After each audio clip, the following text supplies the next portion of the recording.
Buenas noches. Con este video vamos a conocer un poco el origen del alfabeto, cómo se fue expandiendo por los distintos países. Y les pido paciencia porque va a ser un video bastante complicado y complejo, porque vamos a hablar de las vocales, o sea, en qué países surgieron, cómo se fueron modificando, así que bueno, voy a tratar de hablar de forma pausada para una mejor comprensión, ¿sí?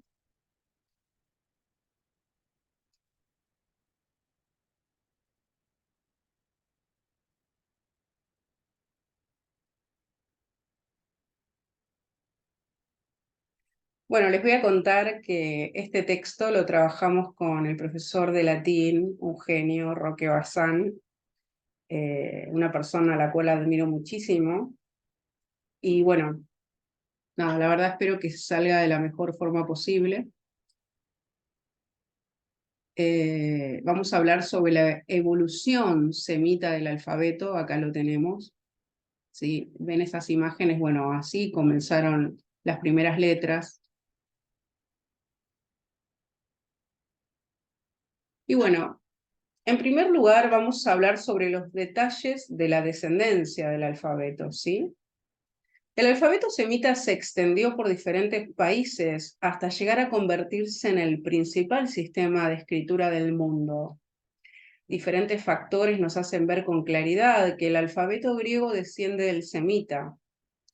La forma de las letras, antiguas inscripciones griegas, son muy semejantes al antiguo semita del norte. Lo mismo sucede con los nombres de las letras y su orden en griego. La dirección de la escritura era originariamente de derecha a izquierda en griego, igual que en semita, pero posteriormente lo desplazaron a lo que se llamó el estilo Boutrofedón, que sería de izquierda a derecha, que es tal cual lo conocemos ahora.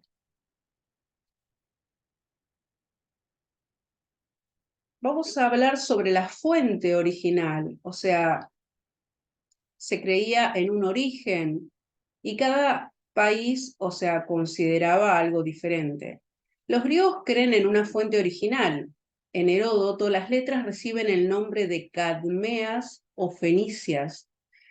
Cadmo era un personaje griego mítico que, según se dice, había vivido en Fenicia y a su regreso trajo consigo el alfabeto a Grecia.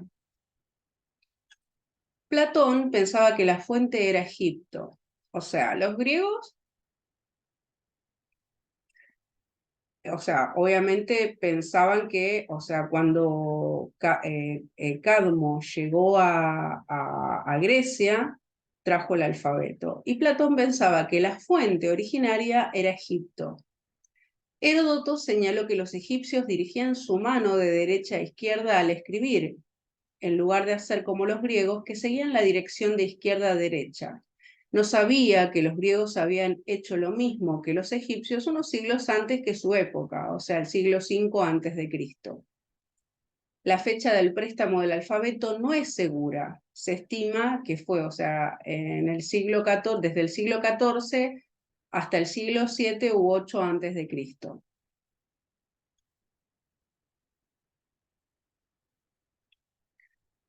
Acá tenemos una imagen de Cadmo, este personaje mítico. Y bueno, a él se le atribuye haber vivido en el siglo XIV. Es curioso que la isla de Tera, que según la tradición fue colonizada originariamente por los fenicios, fue también el lugar a donde Cadmo llegó a su regreso a Grecia. Es extraño que Tera fuera el hogar de alguna de las inscripciones más antiguas. El alfabeto etrusco probablemente fue tomado en préstamo de los griegos durante el siglo VIII. El alfabeto latino, a su vez, se derivó del etrusco y aparece ya desde el siglo VII. El alfabeto cario también se derivó de los griegos. Bueno, vamos a hablar de la creación de las vocales. Les pido, escuchen atentamente, tranquilos, ¿sí? Porque, o sea, a partir de ahora las filminas van a ser muy detalladas y bueno, es necesario que sepan diferenciar cómo se fueron modificando en la evolución, ¿no?, del alfabeto. Los griegos fueron los que crearon las vocales y convirtieron al alfabeto en un adecuado medio de expresión fonético. Primero, el alfabeto semita no tenía vocales, pero era esencial para la inteligibilidad que el alfabeto griego las tuviera. Se logró mediante el uso de las letras semitas, que representaban sonidos desconocidos para los griegos. Aleph proporcionó el signo correspondiente a la vocal A. G, o sea, con H-E, se empleó para la E. Yod, como vemos, las vocales tenían una línea encima, ¿sí? Yod representaba la semivocal I, la Y, y era fácil de usar en griego por la vocal I latina, relacionada con ella. Ashin, o sea, con Y, fue el signo de la letra O, que surgió de esta palabra, ¿sí? Wau, W-A-U, o sea, originó lo que se conoce como U, y era una forma de la semita, o sea, de la letra semita Wau, que significaba la semivocal relacionada con W. Así hubo primitivamente solo vocales en griego, o sea, las vocales, o sea, se originaron en Grecia, ¿sí? O sea, derivaron del semita. Esta restricción fue por la buena razón que solo había 5 letras semitas, o sea, Wau era una letra semita, ¿se entiende?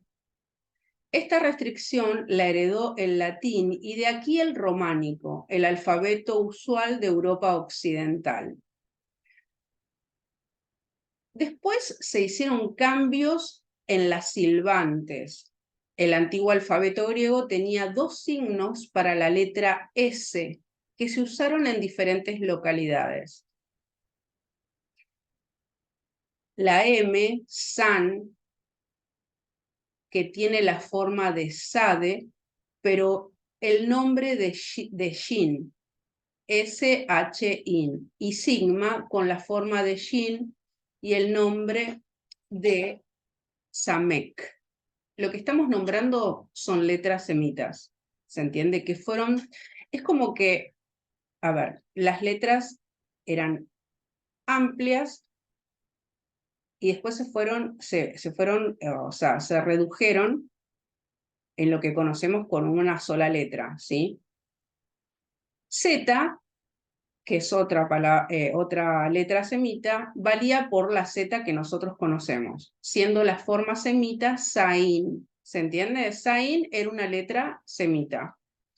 Samek, KH, o sea, se convirtió en Xei, X-E-I latina, con el valor de KS o muy raramente Z.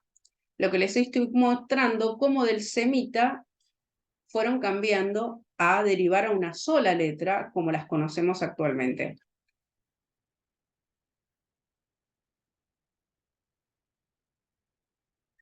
Ahora vamos a hablar de los tipos de letra, oriental y occidental. El antiguo alfabeto griego se utilizó en las inscripciones más primitivas de Tera, Creta y Melos, pero entre los distintos estados había muchas otras variedades del alfabeto, cada una de ellas típica de su propia pequeña localidad, generando diferentes dialectos, y esto, o sea, lo que no logró fue imponer la uniformidad. Como sabemos, hay países como Italia en los que hay muchos dialectos, ¿sí? El alfabeto oriental lo podemos encontrar en Asia Menor, Ática, que incluye Atenas, Corinto, Argos y las Islas Egeas. El alfabeto occidental, Eubea, Beocia, parte del Peloponeso, con sus colonias en Italia y Sicilia, como bien dijimos anteriormente. Le debemos mucho a Italia. La distinción entre ambos reside en el uso que hicieron de 2 de las letras nuevas añadidas después de la vocal U, o sea, lo que se conoció como Y, ¿sí? La primera de las tres letras nuevas fue Pi, PHI, con este símbolo que era un círculo con una línea en el medio, y tenía el valor de pH en ambos tipos. Como vemos, se empieza a reducir. La segunda fue X, el valor occidental fue KS, o sea, X, con el nombre de XI, XI, pero el valor oriental era KH, o sea, expletiva gutural aspirada, con el nombre de Ki, o sea, KHI latina.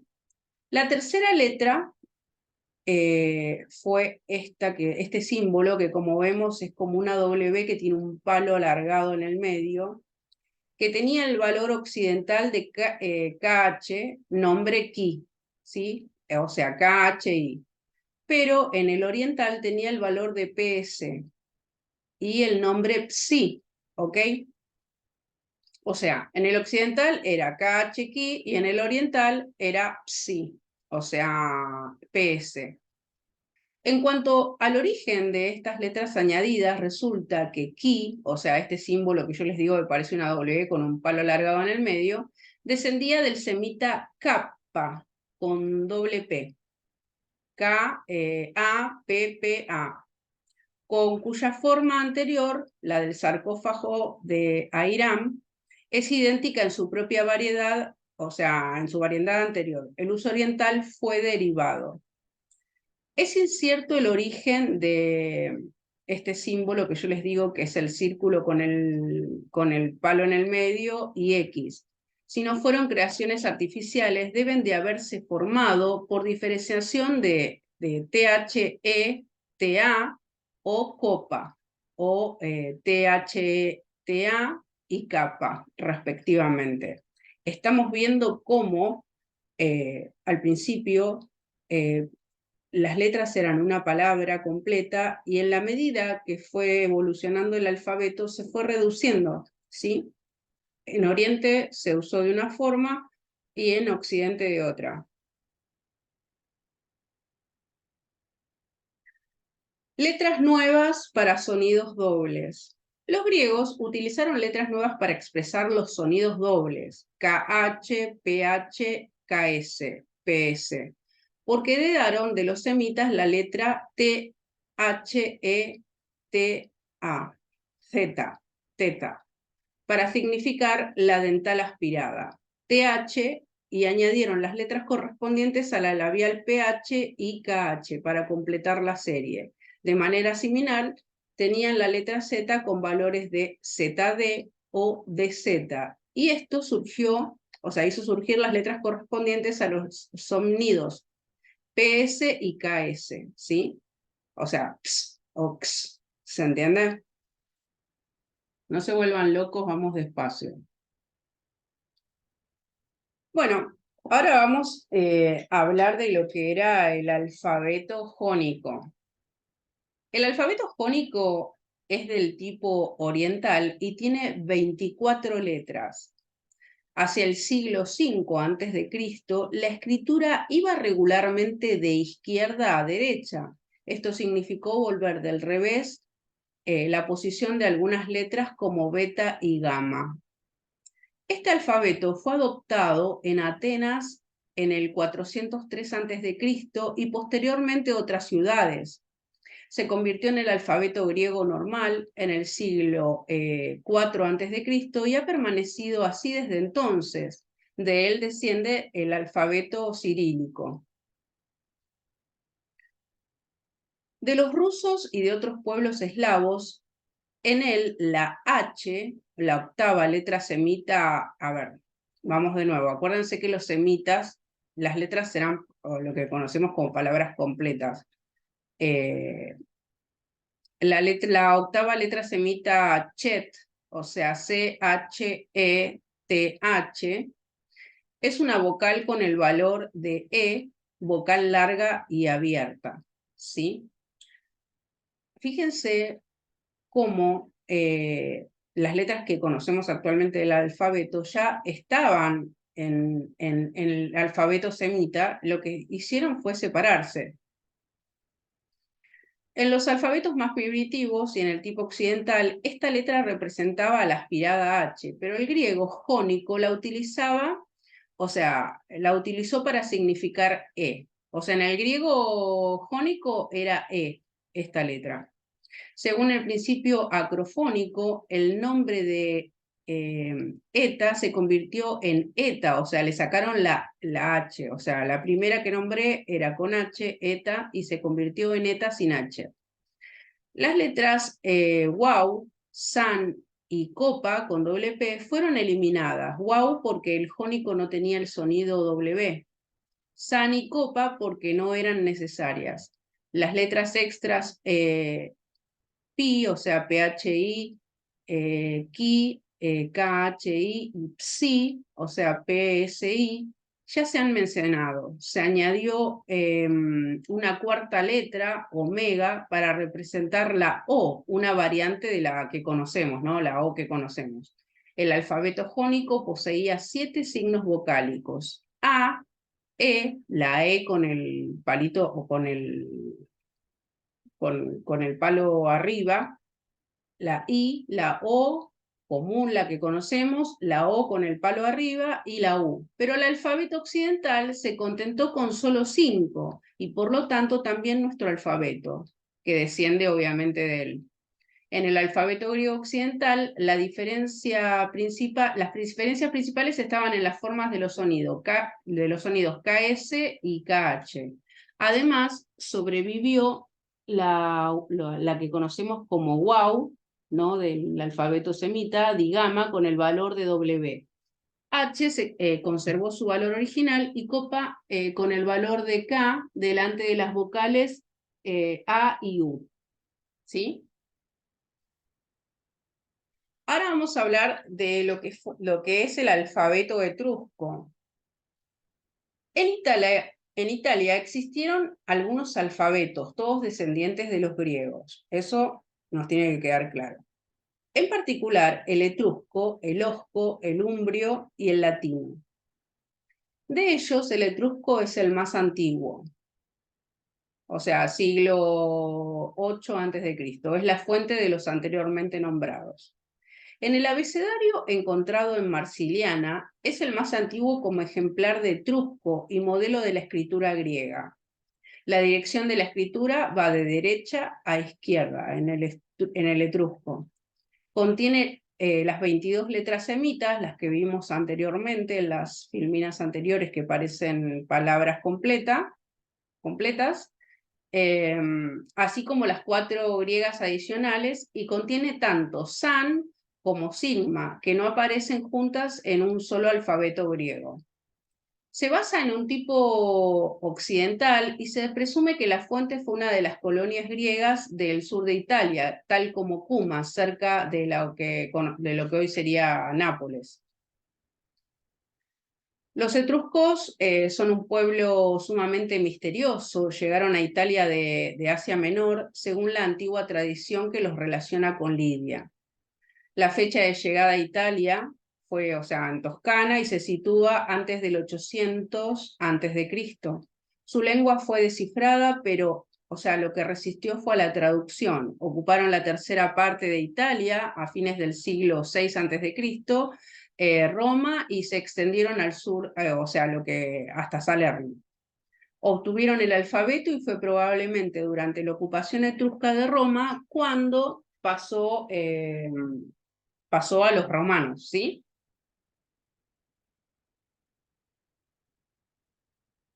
Hubo un alfabeto etrusco posterior, aunque parece que la primitiva forma del alfabeto etrusco, como se ve en el abecedario de Marsiliana, fue la fuente del alfabeto latino, existió un tipo etrusco posterior. En el rango más notable fue una letra correspondiente a F, que todavía no la habíamos nombrado, con la forma de nuestro numeral 8, así como lo ven. Puede derivar de WH. Estas 2 letras se utilizan como en latín primitivo para representar F. En el alfabeto normal etrusco, el número de las letras se redujo a 20. Fueron eliminadas B larga, D, K, Samec, o sea, S-A-M-E-K-H, O, Q y KS. Se agregó la letra F con el símbolo 8 para representarla y se omitieron consonantes oclusivas sonoras como B, D, Y, G y se conservó la gutural sorda, K y no la G, ¿sí? El sonido correspondiente a D no tuvo representación y quedó la forma de la letra. Ahora vamos a hablar de la lengua gosca y umbria. Ambos sistemas fueron utilizados por los pueblos itálicos vecinos y parientes de los latinos que hablaban dialectos de la misma familia de la lengua latina. La lengua gosca tenía los sonidos B larga, D y G. No la habíamos nombrado a G. Los cuales no aparecen en etrusco. Por lo tanto, hubo necesidad de letras para representarlos. En el caso de la D, los soscos utilizaron una R y 2 puntos. En las vocales se hicieron 2 ligeros cambios. El etrusco había abandonado su O con 2 puntos y el osco suministró el signo B con un rango entre ambos brazos. O sea, lo que llamamos rango es ese palito en el medio que yo les dije. También tenía un tipo especial de I latina, sonido de vocal abierta, añadiendo un rango a la I, ¿sí? El alfabeto osco tenía 21 letras y era de derecha, o sea, se usaba de derecha a izquierda. El alfabeto umbrio era similar en lo general, pero no se desarrolló letras separadas para D y G. Y los signos correspondientes a T y K tuvieron que representar también D y G. Además, no desarrolló una forma especial de O, sino que hizo que B representara al mismo tiempo O y U. Las vocales largas, tanto en el osco como en el umbrio, se escribían doble o con la adición de una H. Bueno, vamos a hablar del alfabeto latino. Los romanos recibieron su alfabeto de los etruscos, hasta ahí lo entendimos. Prueba de ello es el uso de las letras guturales C, K y Q en el antiguo latín. Los que conocen algo del alfabeto en latín, o sea, saben que hay un montón que se usaban mucho estas letras. Se usan mucho estas letras. Q se utilizó delante de la O y la U, tanto para las oclusivas sordas como para las sonoras K y G. Por ejemplo, cuoi, o sea, Q, B, O y latina, que es igual a cuoi en pronunciación. Eco, EQO, que representa a la palabra ego. Y bueno, con la K principalmente se usó antes de la A, por ejemplo, en Capia, o sea, que lo escribían con K, o sea, era K, A, P, I, A, que es igual a Capia con C, como la conocemos. C, especialmente antes de la E, con valor de G y de K. Por ejemplo, Resei con C, que es igual a Regei. Y Feded, Fesed, que es igual a Fesed, o sea, con C. Este uso puede verse en los nombres latinos, españoles e ingleses, también de las 3 guturales C, CE, K y Q. La Q y la U, ¿sí? Más la U. Esto refleja la primitiva práctica etrusca de utilizar Q, K y C, todas con un valor de K, pues el sonido G no existía ante esas mismas vocales. Solo en el caso de Q, en la práctica se remontaba al griego. En la escritura latina, la Q se restringió aún en los casos con el valor de K, que iba seguida de la B con valor de W, como o sea, Para los que conocen un poco el latín, o sea, apenas vean estas letras, les pido que miren en detalle las filminas, porque la U se representaba con la B, ¿sí? Como en quiz, que sería Q, B y latina y S, y nosotros todavía utilizamos Q de esta manera en nuestra escritura. La letra K vino a quedar todavía más restringida, de modo que solo vino a permanecer en unas cuantas palabras antes de la letra A, como candelae. Esto dejó, candelae, o sea, la palabra, esto dejó el campo libre casi por completo a la G, para que se tuviera ese valor. De aquí que C conservara su valor de K. Reversión curiosa, pues originalmente esta letra solo tenía el valor de G. La nueva letra G fue colocada en el alfabeto detrás de la F, en lugar de la letra Z. O sea, Z, E, T, A, en el antiguo valor de C. Permaneció en las abreviaturas C y CN, que significaban los nombres personales. Creo que es Gaius y Gnaeus. Si es Gaius y Gnaeus. Lo voy a deletrear para que se entienda mejor. G-A-I-U-S y G-N-A-E-U-S. También nosotros hemos perpetuado la serie de 3 letras correspondientes al sonido K, C, Q y Q. Y hemos dado a la K un horizonte más amplio que el que le dieron los romanos en la época clásica gracias a los etruscos. En lo que se refiere al sonido G, solo contamos con ese sonido y no existe ninguna razón fonética por la cual debe existir tal diferenciación entre las letras K y G.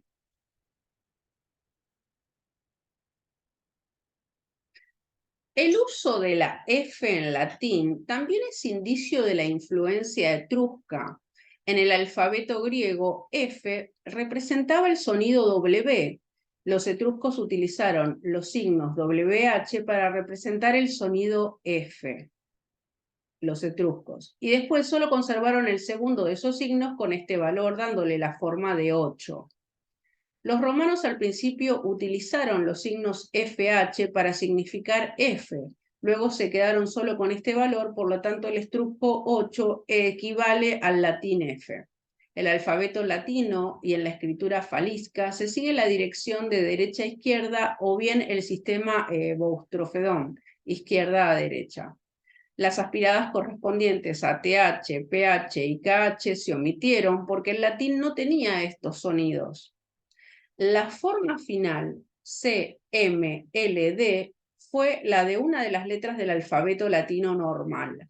La letra I se utilizó tanto para significar la vocal I latina como la semivocal Y. De la misma forma pasó con B, que representa la vocal U, y la semivocal W. La letra F, que al principio había sido W, toma el valor de F. Miren en este párrafo cómo ya podemos ver las letras como tal cual las conocemos en nuestro alfabeto, ¿sí?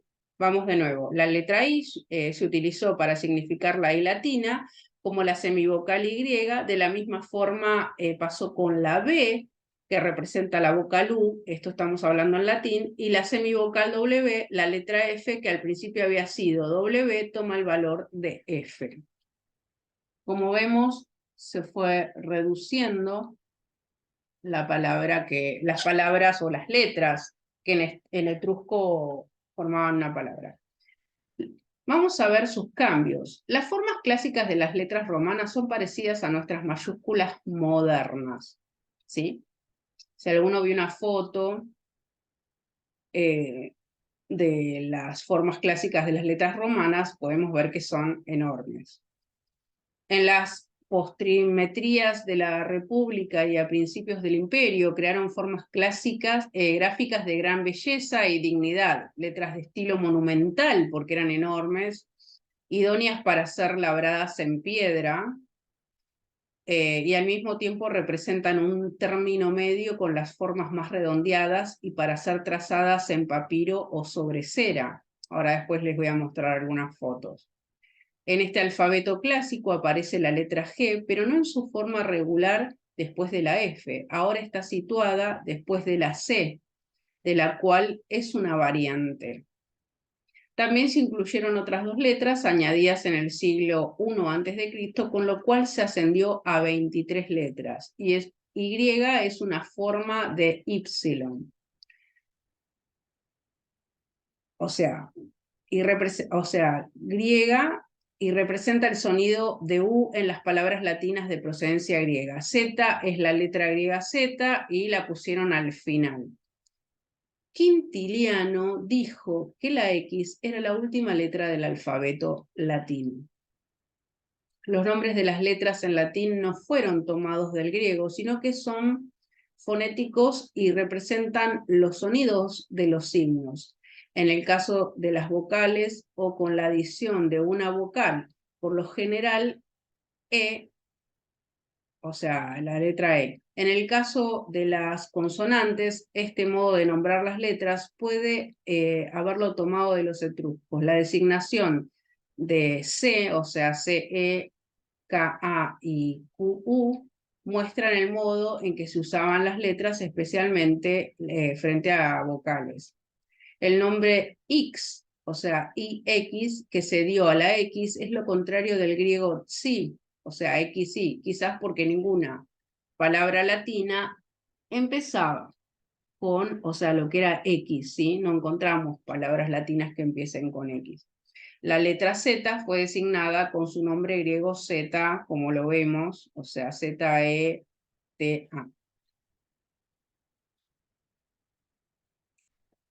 Ahora vamos a hablar de lo que es la ortografía. Los romanos, para mejorar su ortografía y su alfabeto, usaban dos vocales para representar el sonido de una vocal larga. De manera semejante se introdujo la germinación de consonantes, como bellum y otras que están en el mismo caso.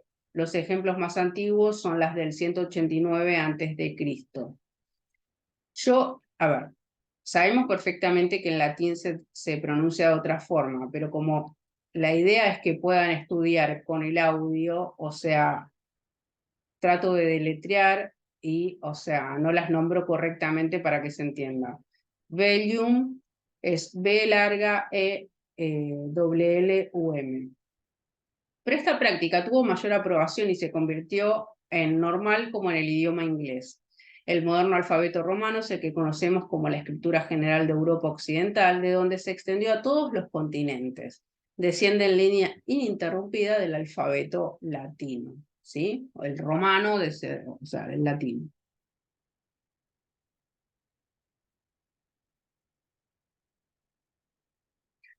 Ahora vamos a hablar de las letras mayúsculas y minúsculas, porque, a ver, como vimos recién, bueno, en el romano se usaban mucho las mayúsculas, en piedra, ahora les voy a mostrar una foto. Y bueno, las minúsculas surgieron mucho después. ¿Y cuándo surgen? Ahora les cuento. En nuestra escritura usamos dos clases de letras, las altas y las bajas, o mayúsculas y minúsculas, así las conocemos ahora. Las que hemos visto hasta ahora eran todas mayúsculas en su forma, fueron durante mucho tiempo la única escritura en griego y en latín, tanto en documentos oficiales como en obras literarias. Para escribir en forma rápida y fácil con pluma, o sea, acuérdense que en esa época se escribía con pluma o con estilo sobre papiro, pergamino o cera. Se desarrolló el estilo cursivo, miren cómo empieza a cambiar todo, con el cual podía trazarse en forma más continua la escritura. En el mundo griego, las formas cursivas aparecen ya desde el siglo III a.C., mediante la eliminación de lo que eran. A ver, pensemos en la letra como un signo y se fueron eliminando ángulos, sumando curvas a las letras y fueron cambiando. Por ejemplo, como pasó con la E y con la C. En Roma, las mayúsculas originarias cuadradas estaban hechas con estilo monumental, es un estilo específico, o las rústicas más rígidas siguieron el uso para obras literarias. O sea, después se usaron específicamente para obras literarias hasta el siglo V después de Cristo, pero se utilizaron en ediciones más caras, o sea, era de nivel y cuidadosamente escritas, por ejemplo, como las podemos ver cuando leemos a Virgilio, ¿sí?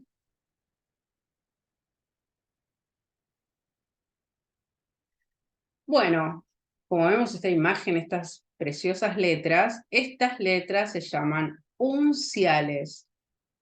Además de las anteriores, existió otra forma importante de mayúsculas, conocidas con el nombre de unciales, que recibieron mayor influencia de la escritura cursiva de uso cotidiano. Eran prolongadas por arriba, como vemos, aparte de ser mayúsculas, eran largas. Eran prolongadas por arriba y por debajo de la caja del renglón, pensemos, ¿sí? O sea, se salían del renglón. Las unciales se utilizaron en los libros ya desde el siglo III, como dijimos anteriormente. Estas formas, la D, la C y la I constituyeron el principal tipo de letra literaria entre las centurias quinta y octava. Estas formas de escrituras eran demasiado lentas en su trazado, o sea, obviamente que para escribir textos era como que llevaban mucho tiempo, ¿sí? Para utilizarlas en el uso diario, o sea, si vos tenías que escribir, imagínate, no podías estar 4 horas escribiendo, bueno, en esa época sí se hacía, pero bueno, con la ansiedad que tenemos hoy, no sé, no creo que podamos escribir una. Eh, bueno, en papiros hallados utilizados en el uso diario, al que convenía mucho más la letra cursiva, por eso se usaba la cursiva, porque para hacer esta letra te necesitabas tiempo. En papiros hallados en Egipto se encontró abundante material lo que era la antigua cursiva griega. La cursiva romana se encontró en grafitos o inscripciones parietarias de Pompeya y Herculano, en citas poéticas, resúmenes, direcciones amorosas y comentarios satíricos. La cursiva romana con el tiempo se transformó en minúscula de forma peculiar para la redacción de documentos legales en lo que fue Europa Occidental. Estas escrituras se conocen con el nombre de nacionales. Al mismo tiempo surgió la semiuncial, que era una unión entre las cursivas y las unciales. Bueno, vamos a hablar de una de las letras como más prácticas, ¿no? La minúscula carolina. Todos estos estilos fueron sustituidos gradualmente, como vemos, o sea, empezamos con unos símbolos, después o sea, de una palabra completa que significaba una letra, bueno, cómo fue modificándose el alfabeto, ¿no? Todos estos estilos fueron sustituidos gradualmente por otro tipo llamado minúscula carolina, sistema que surgió en la época de Carlomagno. Se inventó en el monasterio de San Martín, en Tours, Francia, a fines del siglo VIII después de Cristo. A causa de su claridad y sencillez, que era lo que se buscaba para escribir, pronto se convirtió en la escritura normal de los libros, luego fue desplazada por la gótica, que era más comprimida, más ornamental, o sea, no era tan práctica, ¿sí? De contrastes gruesos y perfiles, o sea, la letra gótica era así, no era tan práctica. A este estilo se lo denominó gótico antiguo, ¿no? Entonces, teníamos la Carolina, que era más rápida, o sea, era más sencilla para escribir, para el uso cotidiano, y también teníamos el gótico antiguo, que eran letras más comprimidas, más ornamentales, o sea, de contrastes gruesos y perfiles. La escritura alemana conserva una forma de estilo gótico, o sea, ellos creyeron que se trata de un sistema de escritura nacional alemán, pero en realidad el dato es erróneo. Los humanistas italianos usaron el estilo carolino, vino después la invención de la imprenta hacia el 1450 y se creó el tipo romano, que lo conocemos nosotros, ¿sí? Las mayúsculas eran las romanas cuadradas, las minúsculas neocarolinas. En esa familia es donde la mayor parte de nuestras impresiones, o sea, como las que se hacen en la actualidad, en parte reformada por los impresores posteriores y especialmente por el impresor inglés del siglo VIII, Caslon. También existía una forma cursiva de estilo humanista más apta para la escritura a mano que para lo que fue los impresos. Se caracterizaba por sus letras inclinadas en el estilo de nuestra moderna cursiva. Aldo Manusio, o sea, uno de los que la utilizó fue Aldo Manusio en Venecia. Una forma de escritura manuscrita es un desarrollo de lo que fue el estilo humanista cursivo italiano y guarda relación con las cursivas de la imprenta. O sea, ahí vemos cómo fue evolucionando. Lo que cambió, se necesitaba algo más práctico y rápido en el sistema de escritura, ¿sí? Bueno, ¿por qué hablamos sobre nuestra deuda con Italia? Todas las formas de nuestra escritura moderna se originaron en Italia, en la imprenta, las altas y bajas de nuestros libros comunes, así como las cursivas, y también nuestra escritura manuscrita. La excepción principal la constituye la supervivencia del estilo gótico para ciertos usos especiales, como vimos, como en algunos títulos de la Biblia, periódicos, encabezamientos de documentos legales, etc. A esto debemos añadir la deuda del mundo antiguo hacia Roma por la forma que dio al alfabeto latino y su transmisión a otros países. Bueno, y acá llegamos a nuestro alfabeto moderno. En algún momento teníamos que llegar. Bueno, nuestro alfabeto moderno tiene 26 letras, tiene 3 que no figuraban en el antiguo alfabeto romano. La J se desarrolló a partir de la I latina. De la antigua B corta surgieron las formas modernas de U, o sea, de la U mayúscula y la U minúscula, la B corta mayúscula y la B corta minúscula, que fue en el siglo XVI. La J y la B corta se insertaron en el ordenamiento alfabético después de la I latina y de la U. La W fue inventada en la escritura anglosajona en el siglo VII y luego se unieron dos B para formar lo que conocemos como W o W, como le dicen algunos. De la letra semita wow nació la familia formada por la F, la U, la B, la W y la letra Y. Bueno, llegamos al fin del video, o sea, espero que les haya gustado. Escúchenlo tranquilos, pausadamente, vayan mirando las filminas, traten de aumentar más que nada para conocer los símbolos, ¿no? De los antiguos alfabetos y poder diferenciarlos en la evolución, ¿no? Así que bueno, espero que les sirva. Quiero agradecer a mi profesor de latín, que bueno, siempre nos ayudó un montón con este tema, así que bueno, nada, le mando un abrazo enorme a todos y gracias por ver el video, los quiero mucho. Nos vemos en el próximo.